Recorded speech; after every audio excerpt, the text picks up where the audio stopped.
Angin kencang pada Sabtu 20 Januari mengakibatkan pohon tumbang. Pohon ini menimpa dapur milik warga di Desa Baturiti, Tabanan.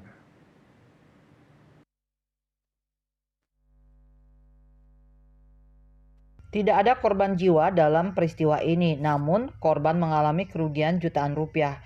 Informasi yang dihimpun, angin kencang terjadi pada Sabtu sekitar pukul 16 WITA. Kapolsek Baturiti, Kompol Arya Agung Arjana Putra dikonfirmasi membenarkan adanya peristiwa tersebut. Dapur bagian sebelah barat milik Imade Mangkin hancur tertimpa pohon jenis kayu lokal. Nihil korban, hanya kerugian material sekitar 1 juta rupiah. Puspawati Bali Pos melaporkan.